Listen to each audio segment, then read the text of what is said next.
to see the Make out the detail to see the details, but you guys ought to be able to, at least you've heard of Indian grass probably before. So anyway, Indian grass. We're gonna have to start over. Oh, we are? Yes. Oh, okay. Yeah, I couldn't tell what you were What saying. happened? Okay, are we up? We're back now? Yes. Okay. Hey, we're back. We're back. We're back on Oklahoma State symbols. And this is, Duncan, Oklahoma. yeah, this is just our first slide here we're back at the Heritage Center. We didn't leave. So Indian grass, the state grass, it was designated in 1972 Okay. as the state grass because it has been in the past and remains today one of the most productive, palatable, and important native grasses in Oklahoma. Interesting. Yeah. Palatable. I think, yeah, palatable. I don't think that means you eat it, but Maybe for the animals. maybe for the animals. I bet that's more. They did a like taste it. test. Yeah. And they 3 out of 4 cows. they prefer Indian grass right. over Johnson grass or right. prairie grass Yeah. or whatever. Crabgrass. Yeah, crabgrass. Exactly. So Indian grass was selected, but it does have some really good positive things about it. Okay. So it's the state grass in South Carolina also, not Oh, just really? Oklahoma. That's Yeah. interesting. It actually grows from the southern border of Canada south. You know, it grows everywhere south of there. And then it grows from the east coast all the way across the Great Plains to Montana, Wyoming, Utah. So almost. Yeah, from east of the Mississippi, west of the Mississippi, all the way to the Rocky Mountains, Interesting. basically. Yeah, Interesting. beyond, I guess, a little bit. So it's native to most of the United States. Actually, it grows in all 77 counties Interesting. Here in Oklahoma. Mm-hmm. Yeah. So I guess they can pretty much survive all kinds of climates. Yes, exactly. Yeah. So, but it's good because its root system helps with erosion, helps stop erosion, I guess you would say. It doesn't increase. The palatable part, livestock. It's a good grass for livestock to graze. It's a place where insects can pollinate, so they can gather the pollen and go, you know, and take that and do all the things that insects need to do. Right. It restores itself. So like if you do a controlled burn, Which a lot of people around here do. yes, it will come back bigger and hardier. And so that may be why they do the burns then. Precisely, because like especially cattle or bison that graze and eat it down, sometimes it will need to be burned off so that it'll have a chance to rest and then, Regrow even more plentiful. yeah. And then of course other wildlife that are grass eaters, you know, elk or whatever, will eat the Indian grass. So it's really kind of an important grass for It the sounds United like it States. is. That's a lot. Yeah, I mean, I didn't know that much about it. Grass to me is just grass. I Grass couldn't is tell right you now. the I other- do want to, if you're not sure what Indian grass is, let me show you the little blades, the Oh, man. close-ups of the seeds. You know, those look like fishing lures. Yeah. Have you ever had these stuck in your socks? Yes. Yeah, me too. Okay. That's when I saw that picture of those up close, I thought I have had those seeds in my socks numerous times. Yep. And my kids have too, picked them out. Mm-hmm. Yeah, or maybe just threw the socks away, depending on How many were how stuck bad in? it was. Right. Yeah. Yeah. 'cause Or your pets too. they'll get you them know, in their hair. Or they're getting their little Paws. pads and work their way up between their toes on their feet. So anyway, yeah, that's you what can this. thank all that to Indian grass. Yeah, exactly. I thought that was kind of cool when I saw that picture. Interesting. Yeah. So next we're going to look at the Oklahoma State reptile, which is the collared lizard. Most of you may know this. He's a cool looking little dude. Yeah, he is. He's a mountain In a boomer. picture anyway. Someone actually on our Facebook promo asked if it was a mountain boomer, and I said, well, it's the collared lizard, the state reptile of Oklahoma. Then I started doing more research, and I was like, oh, you're right. It's called the mountain boomer. You guys are like potato and the lizard. Huh? Exactly. But hopefully you can see there's two dark like black bands on the lizard's neck, and that's why they call it collared. Looks like It looks like he's wearing a Right collar. here.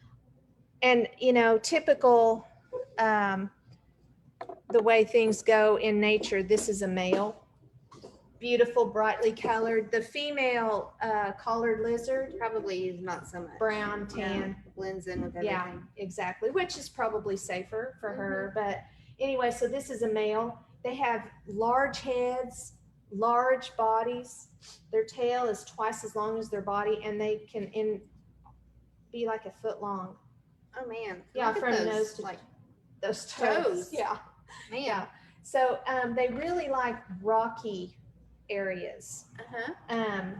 But sometimes you could drive through the country, and if there were like jutted out rocks, or if there were fence posts that were, had large tops on them, Right. you might see a one of collared lizard up on top of those posts, or sitting on the rocks. Just if you were doing a slow drive.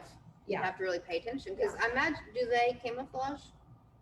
Well, they don't change. Is that what you're thinking? They're This- that yeah. color all the time. Yeah, the Besides male, the female being the brown. the males stay that's what color they stay all year round. They don't change with seasons or anything Right. like that. But I mean, they're a very beautiful Mhm. lizard when you see them.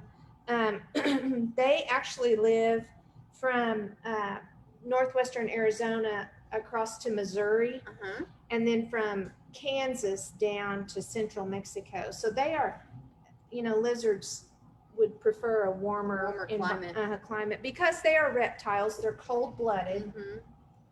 Mhm. They lay eggs, and so their whole lifestyle, they would require a warmer habitat, and so that's why, kind of a central and southern location in the United States.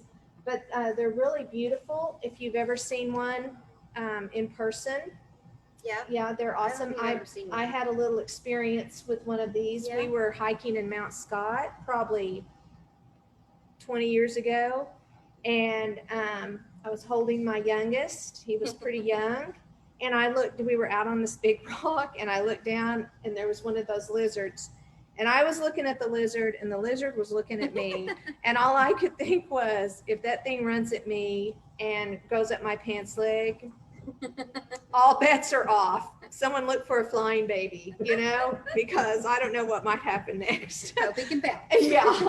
So anyway, fortunately, I didn't have Didn't to. have to- Yeah, we didn't have to go make that through decision any. and- Yeah, nothing like that. But they're not venomous. Oh. But they do bite, Oh. and because of the They have the teeth, yeah, they will break your skin, and it can be so painful. you don't want to get close. No, you really don't, because they are so beautiful. The males, a lot of people want to catch them and keep them as pets. Humans, we just want to. Take in all the beauty. Yes, we want to collect everything, but they do not generally survive in captivity. Yeah, so please leave the collared lizards to live out in Their the. days on the rocks. Yeah. the wild. Just go see them from a distance, Yeah. where they don't bite you. And Yeah. all You don't that want to stuff. be bit. No. No. So anyway, the Oklahoma State reptile, the collared lizard or mountain boomer. Love it. Yeah. All right, we're going to move on. This one might seem a little bit of a snoozer. Okay, the Oklahoma State soil. We told you there's an Oklahoma State everything. That's right. Port silt loam. Now that is a mouthful. Yes, it is. So the Port Silt Loam. In 1987, Oklahoma recognized the Port Silt Loam as the official state soil. Now I'm going to try to pronounce the scientific word. Oh, this will be good. Drum roll. Cumulate Haplstols. There you go. I couldn't I have don't said think it I better could have said myself. If I'd have practiced for days, personally. Fast and confident, Yeah. Mary. Fast and It confident. was, right? Yeah. It says it's a highly productive soil which can support a wide variety of crops, which Oklahoma we're known for, Mhm. and as well as a wide range of pasture, woodlands, and native wildlife, which occurs in more counties in Oklahoma than in any other soil type.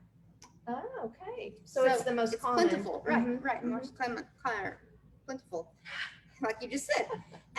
It's reddish in color due to the weathering of reddish sandstones, siltstones, and shales of the Permian. Permian period. Okay. So guess what? Red dirt. Exactly. Here you go. This is it. That's the This reason. is our red dirt. Now, Mhm. if you know, you grow up in Oklahoma and people talk about red dirt and all that, but unless you see soil from some other location Right. in the U.S., you don't realize how red it you is. do not. Mm-mm. And If you live here all your life, dirt. dirt's That's what dirt. you think it looks like, is red like that. Yes, but you know, traveling, driving, if you look out and there's a field that's recently been worked, the soil is often just black. It looks like cocoa. Yes, Almost. it is so dark. And I can remember the first time I saw that thinking, what's wrong with that dirt? What they bring in? Yeah, what is Uh-huh, that? I You know, but it's just our soil here is just it's red It's and full of all of those sandstones and Mhm. siltstones. and it goes. I mean, it goes back. You know, To they'll the say Permian the, period. yeah, whatever, however many Permian. millions of years, I guess that would go. The Permian period Mhm. was. I'm not a big No. person Era, on all those. no. Yeah. But yeah, that soil, and you know, I have always thought about it. It has a lot of clay in Mixed it. in with it. Now I don't know if that is a regional thing also, or if that makes it red. But you know, our dirt, it sticks together. It compacts. Yeah, you together. make some great dirt clods Yeah. with this stuff. It will hurt. If it's got, yeah, It will I know. hurt. If it's got any clay in it, those are some Yeah. weapons right there. Oh yeah. Can be found in 33 of the 77 counties Okay. from Oklahoma. It covers about 1 million acres here in Oklahoma. Wow. And again, it says the name, the Port Silt Loam, comes from the community of Port, which is in Washita County, Huh. and the texture of the top soil, silt loam. Silt loam. Yeah. Okay. So there you Interesting. go. So it's named after a community called Port. I've never heard of I that. hadn't either, but I wonder if it's one of those little towns that isn't really around anymore. That's I don't very know. possible. Anybody out there from Port? Let us know. Let Know us hear anyone from you. Port? Yeah. Yeah. Exactly. I mean, I've heard of Washita County, yeah. of course. Yes. But yeah, yes. never of Port. Never. There's tiny little towns I've probably never heard of. Yeah, that's true. Okay. There we go. Our Next soil. is our state folk dance. We said there's an item, Yeah. we got a symbol. That's so right. folk dance is of course our square dance. The square dance, which is so much fun. If we had more people here that were square dance capable, Miss Edie and I probably would we have would, put on a yeah, square we dancing would have. We'd be show. doing a little Phenomenon. do-si-do and Alaman lift and the whole, All of it. the whole thing. But unfortunately with COVID and everything else, Yeah, we'll just show square you. dancing from a distance Yeah. doesn't really work. It's No. hard to. You could do-si-do, but you couldn't swing your partner. No, couldn't So- do that. Nope. In 1988, a resolution stated to show our appreciation for the colorful and exciting entertainment Oklahoma square dancers provide for all Oklahomans. We are proudly proclaiming the square dance as Oklahoma's official state folk dance, and that was in 1988. Awesome. Yes, Very good. And it's the traditional square dance. Okay, right. Because there Right. are different forms of square dancing, which I Mhm. never knew either. Yeah, well, and sometimes you get into folk dances of other cultures. Mhm. And so the traditional square dance is more of a United States cultural Right. kind of thing. It says it's an American regional style, broadly northeastern, southeastern, and western, and it existed before around 1850. Okay. So it's also let's see, any style other than modern Western. So any other style other than modern Western is considered a traditional square dance. Okay. And it has survived and been revived since around 1850. Wow. Yeah. Wow, So that's impressive. they have limited calls. They have dance figures which are often in a set or repeated pattern. Uh-huh. They are called out by the caller, you know, the person that stands at the microphone, and they'll call out what the Yeah. movement is to be repeated. Mm-hmm. And they usually use the live music as the norm. there. Right. Right. So, Yeah. So the different. So like the back different- in the 1850s, like the northeastern and southeastern, where they first started. So in the 1850s, you think that's like pre-Civil War, right? but there were always a lot of dances, you know, dancing, and it was, you can see how they're like that. Can you think of a more of a Victorian looking dance where the couples would would go stand like up, this, and and they would do things yes. like that. So And kind of they would bow and kind of curtsy to one Mhm. another. so kind of a cotillion Right. looking Kind of came off of style. that. Yeah, it It's has the country version. exactly exactly. It's the Oklahoma version. So that's kind of the probably where it originated, and then as you know, Modified. more cultural things, Uh-huh. because that would have been more European, Right, exactly. and then you know this is Developed the way from that. the Americans Interpreted. yeah. And so when there's a square, that's kind of the northeastern style. A square would be four couples. Mhm. These two face each other, and then these two face each other, and then they're called the head or the side Mhm. of the square. Right. And they often do things with the partners across or the partners at the corners. They'll say, go to the corner, bow to your partner, bow to your corner, things like that. So there, everyone, anytime you square dance, What you're labeled as. right, what you're labeled as, where to stand for the start, because you always start in the same position. And if you are because there's no standardization for square dancing, Okay. that's like, there's no handbook that says a sachet always looks like this. A do-si-do always looks like this. It might look a little different in different regions, but that shouldn't ever be a problem, because the caller, if he would be at a gathering that had people from across the US, say it was some kind of a national square dance, Right. the caller will explain what the movements are prior to the dance starting. Oh, so everyone's on the same page before they Right. begin. But if it's in a region, everyone's already going to know. It's kind of a given. Exactly. So there's even though there's no standardization, square dancing is not a confusing dance, because there would be someone telling you from the beginning what the movements are going Right. to be. You just kind of have to know and What the have an idea movements what the are and movements- how to. But even at that, it's so easy to catch on to, which is why schools. I was gonna say, I know my daughter learned square dancing, I believe in 3rd grade, because I think they did it when they took part in the land run. In the land also. run, yes, that's about the time my kids always learned the They music. dress up and they do it. Mhm, the music teacher at school Mhm. always has some kind of a lesson. and they do a little square dance. So those little squares, that's the northeastern style. The southeastern style would be more like if you had one big circle, and where they would do like the Cotton Eye Joe or something like that, and everybody is in one big circle. That's a Dancing little like together. together. But a southeastern, they might still call out movements, and there might be one couple that would go and dance with another couple in that circle, and so it's just a little bit different look. So then the Western square dance, which is probably what we're most accustomed to here, is kind of a blend Of everything. of everything. So that's a little bit of the whole thing, and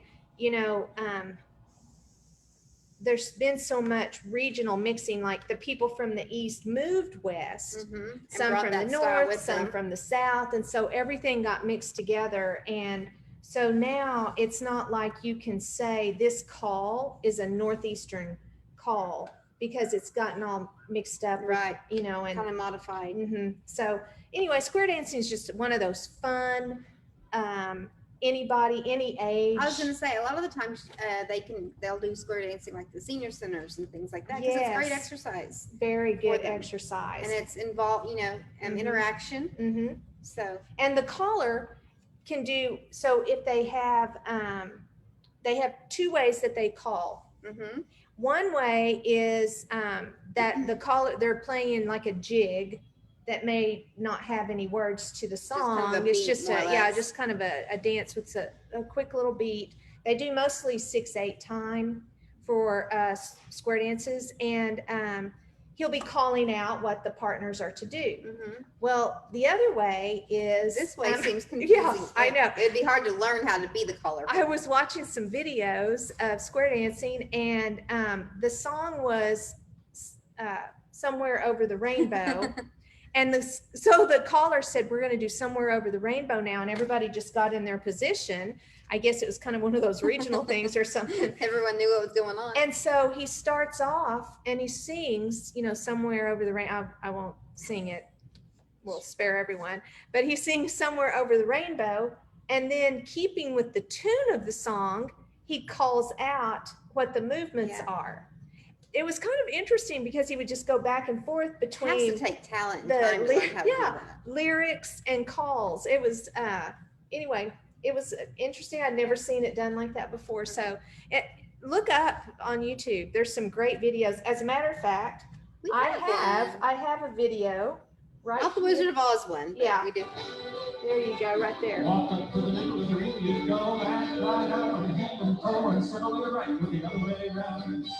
Till you get back home and face your partner goes, so don't go back to back and run, swing, partner, swing on high and low.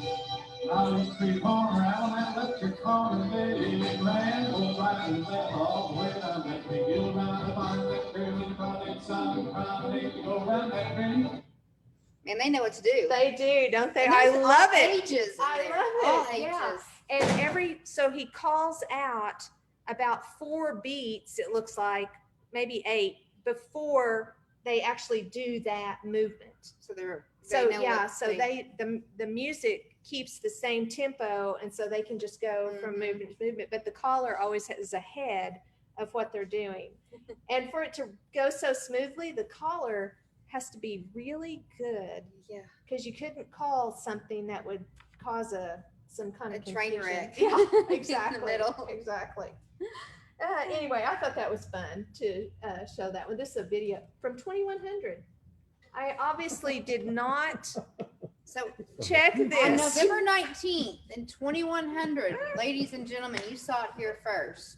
That's This is gonna supposed to take be place. 2011. Nice. Way to go, Edie. Hey, That's one of my pet peeves is to not proofread, and look at that. hey, That's what I get. you know what though? We all do it. Well, here we go. I'll move on. Little do-si-do. I'll move. Little Well, do-si-do do-si-do. around it. That's right. Present. Yeah. Come back home. Yeah, we're back from the future now. And I want to introduce you to the Oklahoma Poet Laureate. This is Dr. Janetta Calhoun Mish. And she is a very accomplished poet. If you look up her page, she has books that are published. She's won awards. In 2019, last year, she won a Poet Laureate Fellowship from the Academy of American Poets. Oh, wow. Right, a very prestigious award. And as Oklahoma's Poet Laureate, she was selected for a 2-year stint, and then she was selected again for a 4-year. And so she's still our current Poet Laureate. And I'm going to be able to get her to come visit us for a trail talk in the future, I think. Oh, how wonderful. I know, I'm pretty Wonderful. excited about that. Yeah. But as I thought this would be, like Oklahoma pauses to recognize so many different people, songs, things as symbols of who we are Right. As a whole. And so we have had poet laureates for years. One of Nathan Brown He comes was a here. poet laureate, and he does creative writing classes here at the Chisholm Yearly. Trail Heritage Center here in He Duncan. does. Yearly. So that's these guys stay they take their role seriously, Mhm. and they continue to put back into the They people give here in back. Oklahoma. Right, they really do. And so I contacted her and asked her if she would mind if we shared one of her poems. Uh-huh. It's from one of her newer books, What I Learned at the War. I Okay, believe is where this one's from. So I'll perfect. just pull up this next slide. It's called Barn. I thought this was just kind of a great, just Oklahoma idea. I mean, all types of barns. Last week, our artist, Uh-huh. um, She has a lot of Linda, photography. she did a lot of barns, and I don't know, it just kind of all seemed to Kinda fit ties in, together. right. Yeah. So, barn. Leaning on a rounded hill, waving to the buzzards, what's left of an old A-frame barn soars upward, a cathedral of loss, a shelter for mice and possums, and maybe a rare tawny-eyed bobcat whose kittens are tucked under the rotting manger. Witness the gaping hayloft. Sweep your eyes down to slovenly underbrush. Here is a thing like a jar that makes the world rise up and call out. A skeletal frame to rein in undulating miles of sky, which would otherwise be more than we could bear. Isn't that just a That is a beautiful poem. I know, I loved it so Beautiful. much when I read it the first time. I was really taken by it. Mhm. So I appreciate very much her allowing us to share that. So if you want to support Dr. Mish, she has books online. You can just type in Google her name, and she Mhm. has a webpage with shows where you can purchase Purchase her books items. and things. And or if you have a reason that you might like to invite her to come read or speak or teach or anything like that, She'd probably be open she to it. would probably be open to it. Yeah. Awesome. So that completes today's lesson. Volume 3. Volume 3 of Oklahoma State Symbols. Another Another enlightening trail talk for Yes. you all to enjoy. know, I we hope went you to the guys learned future. a lot. Yes, we traveled to the future. We came back. I mean, you never know what might happen Right here. on Trail Talk. I know. That's I know. exactly right. I know. So, What do we have tomorrow? tomorrow, good question. Tomorrow we have I'm completely blank. We have Lou Baggett. Sorry, Lou. Lou's coming to see Lou us. Baggett is coming to see us, local artist, very involved in the arts community here in Duncan, and we are very excited to have her. She's going to show us some of her stuff Perfect. and just talk to her about All right. art. So Great. you guys tune in tomorrow, Thursday, October what is tomorrow? 15th at 2 p.m. We'll be right here to see you. Yep. And unmute your Stefan, unmute. We're Hey, glad to see you. Stefan's All ready. right. Okay, so you guys know what to do on 3. 1, 2, 3. Happy Happy trails. trails. Bye.